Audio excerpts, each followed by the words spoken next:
Hey friend, welcome. I'm so excited to have you here listening to another episode of the Pattern Design Circle podcast. Here we talk all about the ins and outs of designing knit and crochet patterns and running a business that makes it all possible. I'm Jessica, your host, knitting pattern designer, design mentor, and the friend in your ear. Can't wait to dive right in.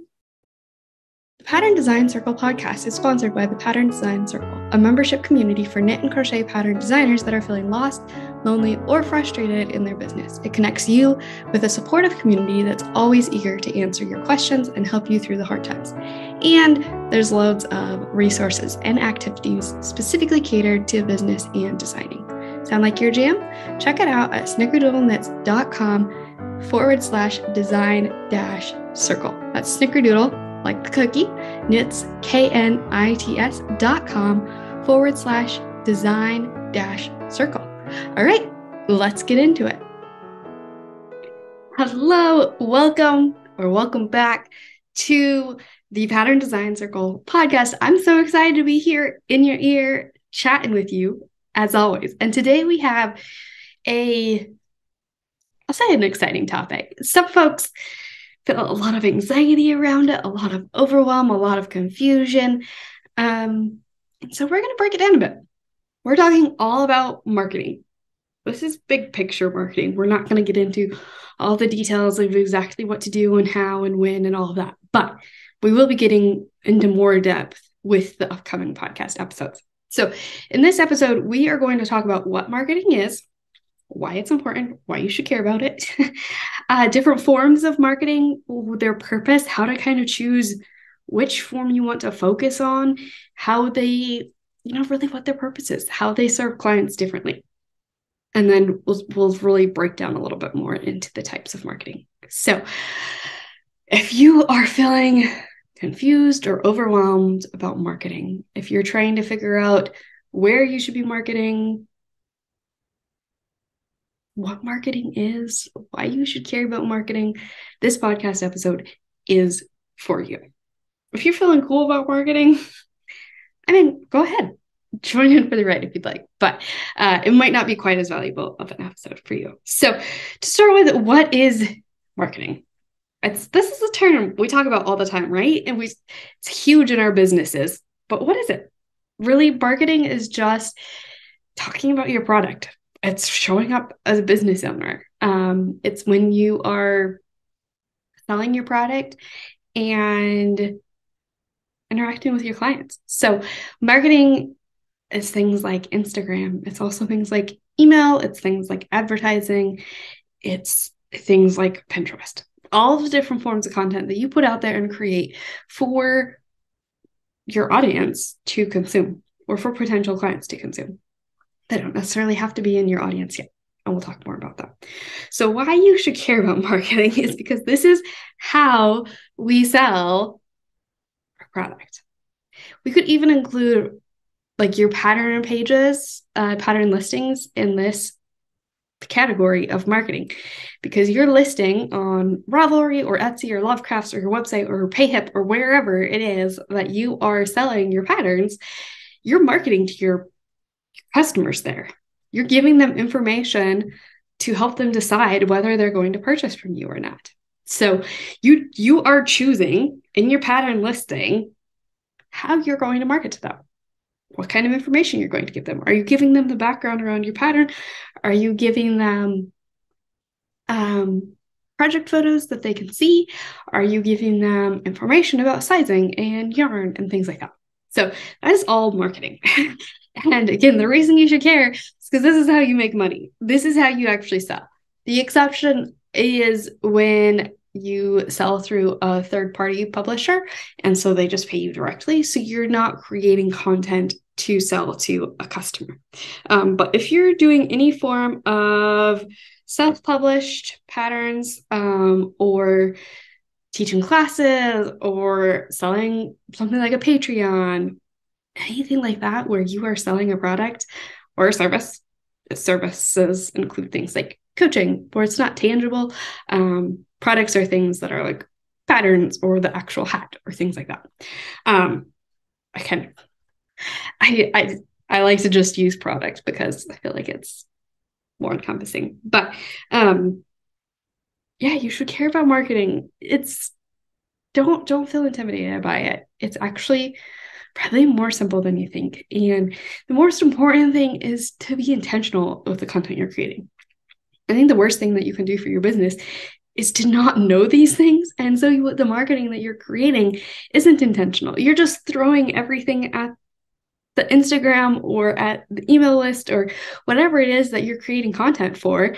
You're just throwing it at your customers, and it has no cohesion, it has no purpose, has no focus, and that's confusing to you. It's confusing. What do I create? How am I telling them that they should buy from me?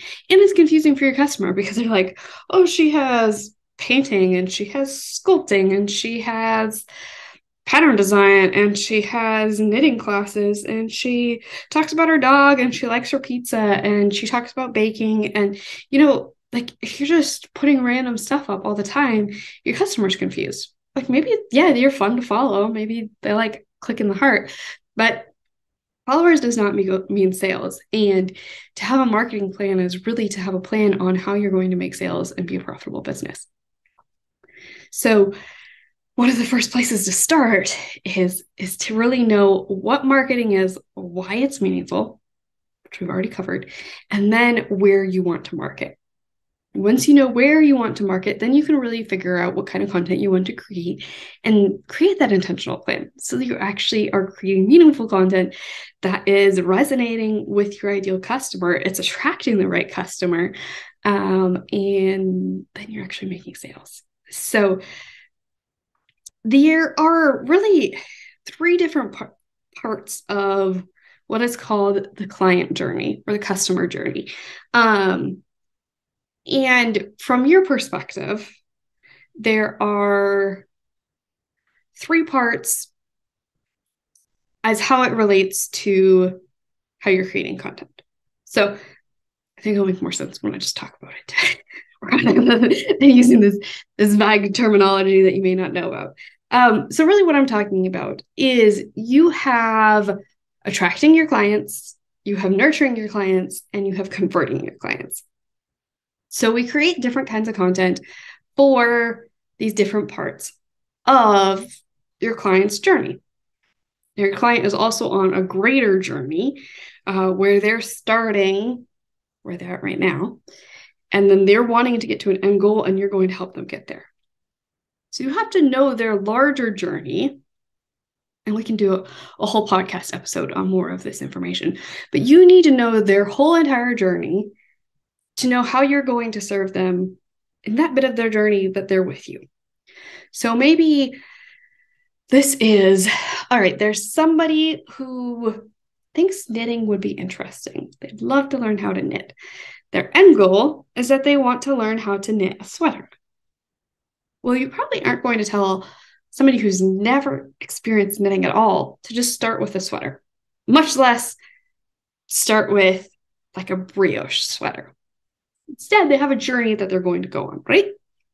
So first of all, you would recommend that they learn how to knit and how to purl. You might recommend a dishcloth or a scarf or a cowl, something simple. And then you'll encourage them to try new things, like maybe different stitches, how to increase, how to decrease, how to work in the round, maybe things like hats and mittens, whatever that looks like. Eventually, they're ready to try this sweater, but they're not ready at the very beginning when they haven't learned anything yet to knit that sweater. Maybe they really are adamant they're going to knit sweater as their first project. That doesn't mean that it's not possible, of course, but there are steps that you're going to take them on, a journey that they're going to go on to be prepared for them. First of all, they'll learn the cast on. Then they'll learn how to knit, and they'll learn how to purl, and they'll learn how to do the increases or the decreases, and whatever all is in that sweater, they have to learn those things. So that is their journey. Now, if say your client, what you focus on is really helping knitters who are quote unquote advanced beginners, So maybe they really are quite familiar with cast on, bind off, knit, and purl, but they want to learn some new techniques. So maybe you're teaching them about eyelets. Maybe you're teaching them about purl textures. Maybe you're teaching them how to knit a cowl with different texture in it. You're going to lead them on that part of their journey. You're going to teach them these things. You're going to provide the pattern that they need in order to be successful in this. So it's really important to understand where your customer is, where they want to be, in order to create the content that's really relevant to them.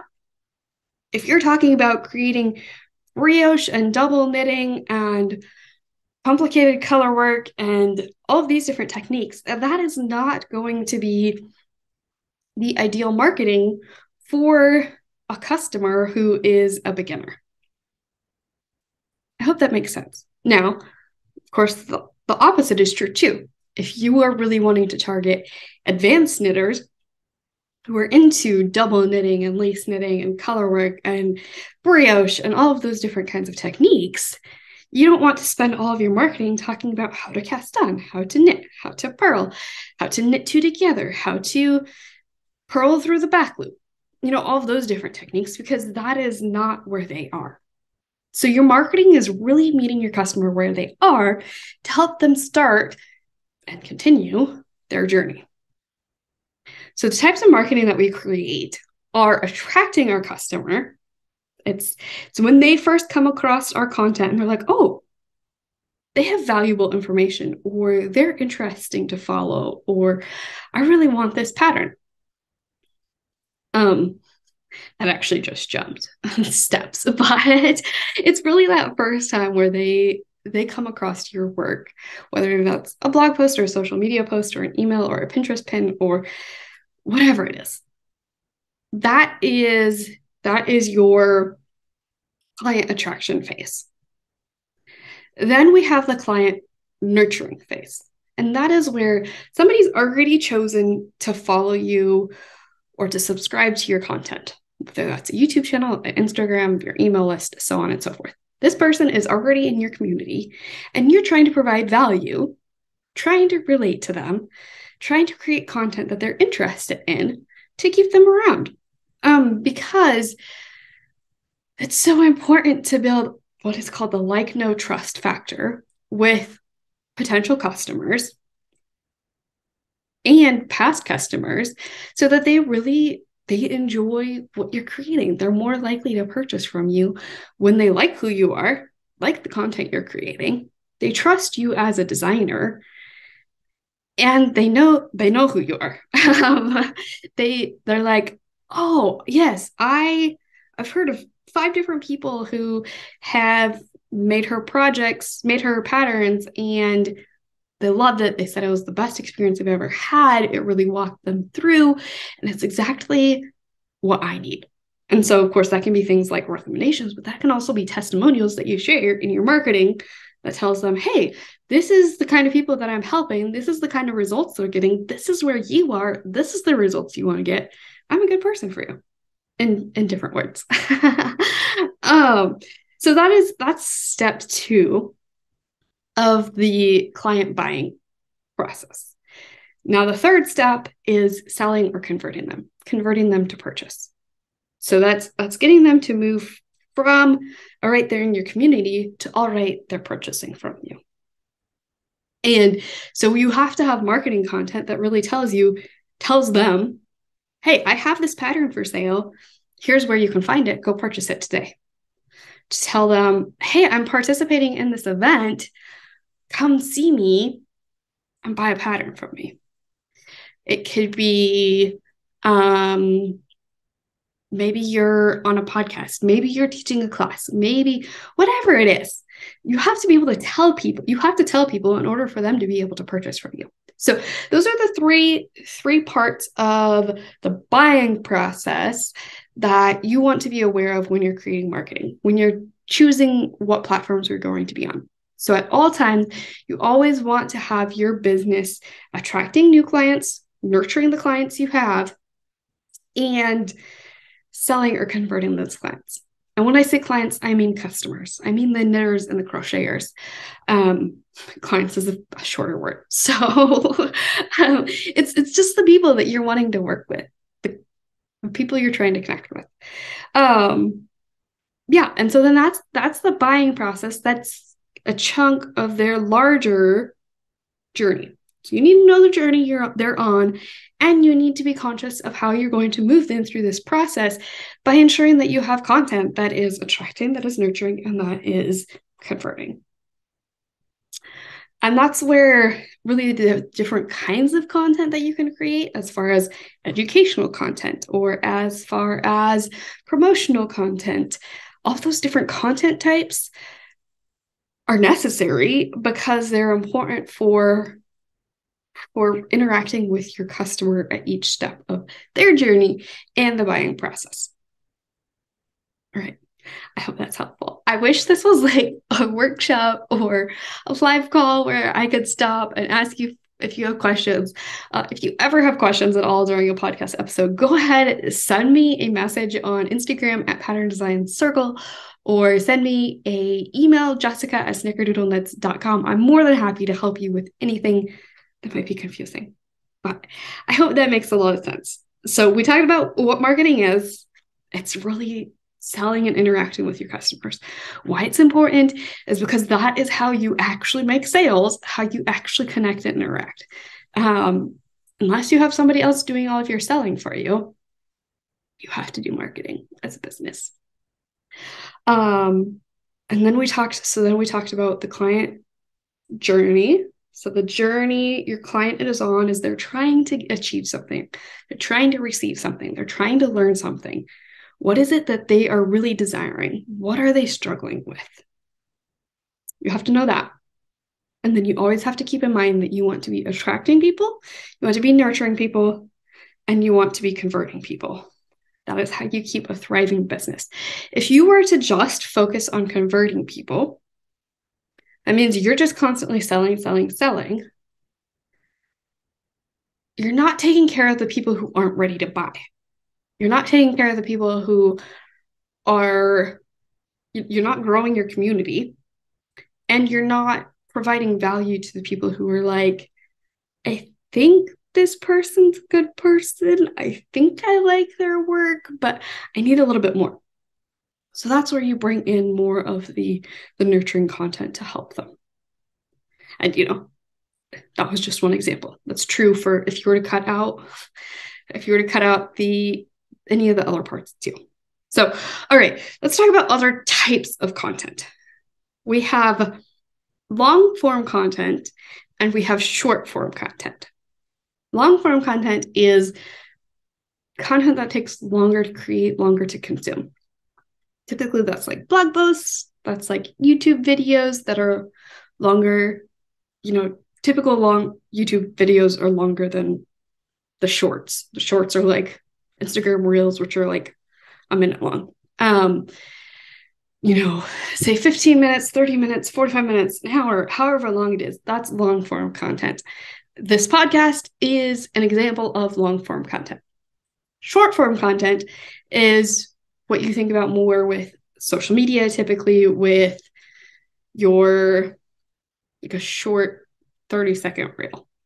So we have short form content, we have long form content. Where you focus, or if you choose to focus, really depends on you. What do you like to create? What feels good for you to create, and your ideal customer. If you know that they're super busy moms with a million things on their plate and they don't have enough time to sit down and read a really long blog post or watch a 45-minute YouTube video, that's probably not where you want to spend your time. If you know that they're more likely to be scrolling through reels, that might be where you want to spend your time. If you know that they like to go out for a 45-minute walk by themselves with their earbuds in their ears, listening to a podcast might be a good form for you. So really understanding where your customers are, what their full life journey is, what part of their journey they're on, and meeting them where they are, while also creating content that you enjoy creating. Another type of dichotomy of, not dichotomy, but types of content. We'll just forget about creating fancy terminology. Two more types of content are evergreen content versus timely content. Evergreen content is content that stays online forever and is searchable. People can find it. So typically when we think of evergreen content, we think of things like, or here's a better definition. Evergreen content is the content that you don't have to create over and over again. It's content that just sits there, that stays. It doesn't necessarily have to be searchable. So blog posts are evergreen. People can find those over and over and over again. They can search your blog. They can go see them. YouTube videos. People can search for those. Pinterest. And then another thing that is considered evergreen marketing, slightly different, is in an email list. When you have an introduction funnel, you can create timed emails to send out to people for like an introduction to yourself and things like that. That's evergreen because you're not recreating it all the time. Now, timely content is content that you're creating on a regular basis and kind of replacing. So things like Instagram, Twitter, TikTok, typically those aren't searchable or people aren't searching a lot for them. TikTok does have search capabilities, but Instagram has a little bit. But the idea is that evergreen content is kind of more stable in that it sits there for folks to find anytime, where Instagram, TikTok, places like that, the turnover in all of the content is so fast that it's timely content. It's really like what's relevant to that time.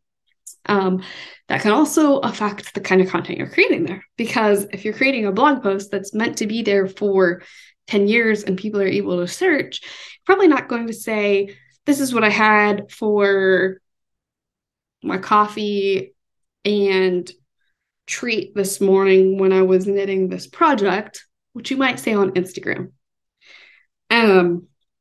So evergreen versus timely, that is in part a matter of where you choose to create content. And you can choose based on whether you want evergreen or timely content. Do you want to create content that folks are able to constantly find on a blog or on a podcast or things like that? Or do you want to create things that are maybe more time sensitive and, things like sales and things like that? You're probably not going to create a whole bunch of blog posts about a sale that's going to end in a week. You'll probably create that on places like your email list and your social media. Now, another topic category of content is we have videos. So that can be Instagram, any social media, Twitter, TikTok, can be YouTube. It could even be sending a video to your email. We have images. So we primarily see that in Instagram, TikTok, Twitter, social media places, Facebook. And typically you have your caption with it there. We have audio, which I primarily think about with podcasts. And then we have text. So emails, blog posts.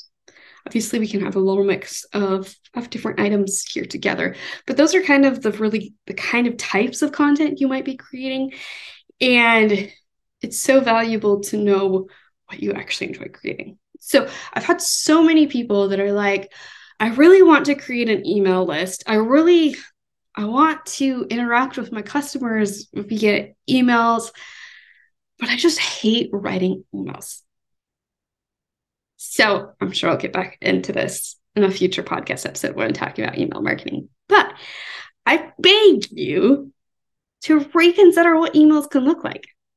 Your email could be a cartoon that you've sketched up. Your email could be a video that you've recorded and then sent in an email.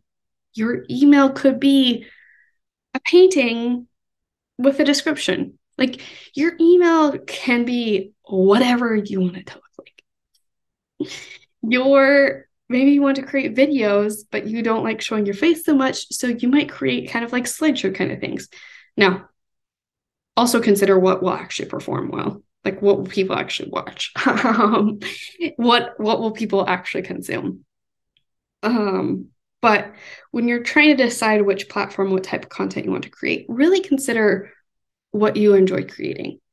Yeah, push yourself out of your comfort zone a bit, 100%. But don't choose a marketing method that you're never going to follow through with. Because if you're like, oh, I want to be on TikTok, I want to create all of the reels, and you're like, no, I hate creating reels. That's never going to happen. You're just not going to get your marketing done. So we want to set you up for success. Choose a platform, choose a content type that really makes sense for you and for your ideal customer. All right, my last type of category of marketing content is free content versus paid content. And what I mean by that is it's always free to your user. I don't recommend, you can market to people who have purchased from you. You can market to people in your patterns and things like that. But that's not what I'm talking about when I'm talking about marketing content here. Here I'm talking about things that people see primarily on the internet. And so most of our marketing can be free, but you can also pay to market. You can pay for ads. So you can pay for ads on almost any platform. YouTube, Pinterest, Instagram, TikTok, Twitter, Facebook, you name it. You can pay for ads. So that is an option. Ads is a whole nother conversation, of course, but when you're talking about considering ads, I want you to really know who your ideal customer is really well, so you know how to target to them, who you're targeting to. And just consider what will advertising do for you. Advertising, typically, especially on social media platforms, things like that, it will get it in front of a lot more people. But you need to make sure that it's the right people. All right. So now we're going to talk about the different platforms for marketing. And then we'll wrap this up, I promise. So for places to market, I just wanted to cover comparison between all these. We're going to dive into several of these in the upcoming podcast episodes. But for this episode, I really want to give you an overarching idea of all of the different options. And then you don't have to listen to all of the podcast episodes if you don't want to. But all right. So what does it mean to show up in these different places? First of all, on my list, there's no actual order. But blogging is a form of creating marketing content. Blogging is very powerful because it uses what is called SEO, which is search engine optimization. And that means that people, when they search on Google for how to double knit, something like that, your blog post could pop up, and maybe you've posted tutorials and maybe you have a whole step-by-step process described and all of that. The powerful thing about blog posts is that they are searchable and they live forever and they're on your property. So they won't get taken down, and you can use your blog posts to really encourage people to sign up for your email list and to purchase your pattern and to interact with you and things like that.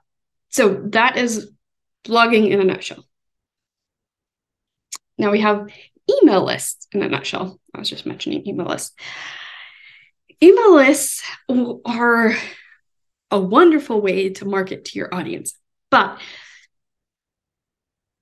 when you think about the different steps of the client buying journey, your email list is not in itself attracting new customers. Your email list, you can nurture your customers, you can convert your customers, but you have to have another location, another way that you're attracting your customers. Now, it's totally possible to have a landing page set up where you are giving them something in your email list, and that's how you attract your customers. Maybe it's a freebie that now you are promoting on Pinterest and Instagram or something like that. But you have to have a way to attract your customers to get them onto your email list. And of course, like I mentioned, email lists, it can look however you want it to look. Emails are extremely valuable. This is like your potential customer has said, I trust you. I am interested in receiving content from you. Here's my email address so you can send me information. Of course, that means people are also have the power to unsubscribe. We want them to have the power. Don't take that away from them. But it's kind of a more intimate setting than a lot of it's not a public setting where anybody and everybody can come see what you're sending to your email list. They have to give you their information. They have to really commit that information to you so that you can actually share with them. And so it's your conversion rate on your email list is often much higher than a conversion rate on social media platforms. And your email list is something that you own. You can't get kicked off like you can on social media places, things like that. And your email list, to a certain extent, people are more likely to see your content. There's like email providers will sometimes send links to promotional tabs or to spam and things like that. That happens. But compared to social media, your chances of your content getting seen are a whole lot higher. All right, social media. We all talk about social media, right? Most people have a love-hate relationship with it. That's okay. We won't get into all of that right now. But social media includes places like Facebook, Instagram, TikTok, Twitter, probably places that I'm not even familiar with because I'm old school already. But social media is, in a lot of ways, kind of a more casual setting to interact with people. You typically have different ways you can interact with them, like stories, which are only available for 24 hours. We have grid posts, which are visible, quote unquote, forever, but only show up in people's feeds for a little while. It can be a really fun place to interact and to connect with a lot of people and to build community. A con to social media is that you don't own it. There are several people who have lost access to their social media accounts because the owners of the social media platform have kicked them off.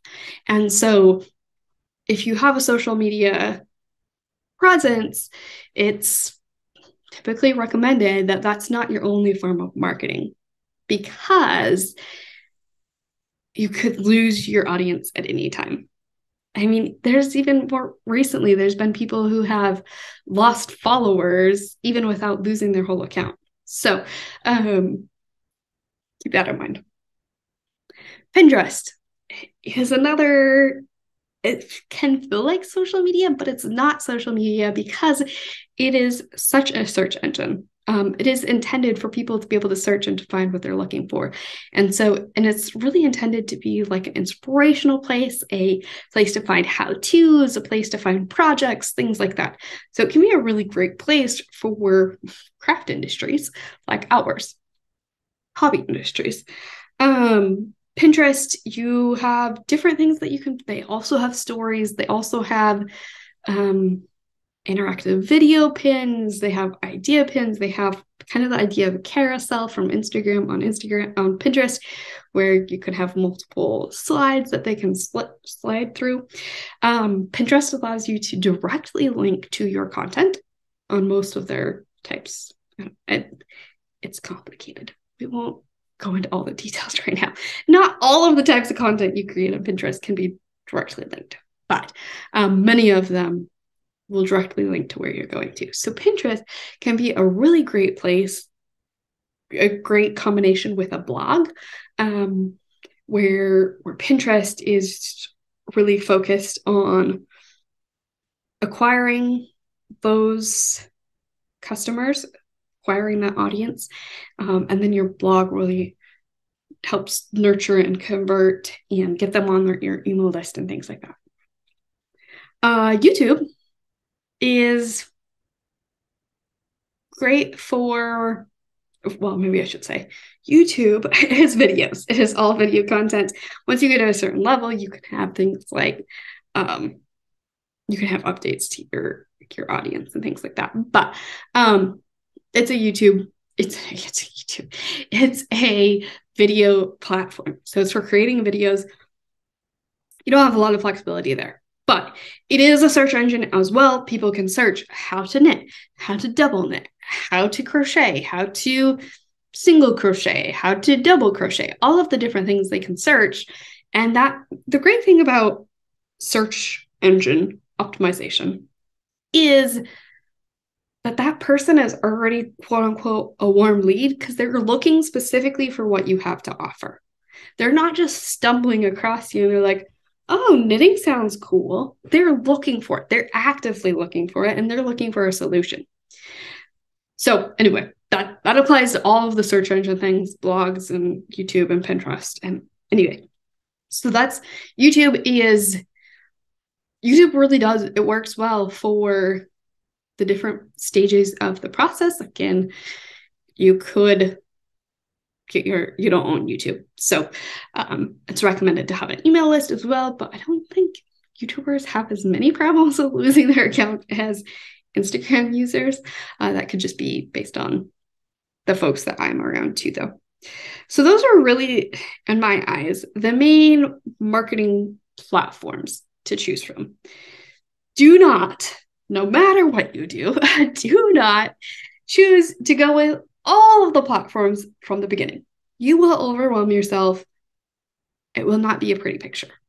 I can 99.99% guarantee you. Instead, choose 1 to 2 platforms that you really want to focus on to start with. Keep in mind the different parts of the buying process that you want to acquire audience members, you want to nurture them, and you want to convert them. So make sure that you have something in place that you can do all 3 of those things. And then, consider all those different types of content that I mentioned, long form versus short form, video versus image versus text versus audio, evergreen versus timely. Really consider your goals and consider where your ideal customer is and what they're consuming, what they're interested in, to really choose which platforms you're going to focus on. Now, if you're feeling still overwhelmed and you're like, I don't know where to start, I don't know what I want to do, don't worry. We will be talking in the following episodes about each of these in more detail. But if you've already selected which places you want to be, fabulous. Wait for your episode to come out and we will talk all about different content that you can create for that platform, for that type.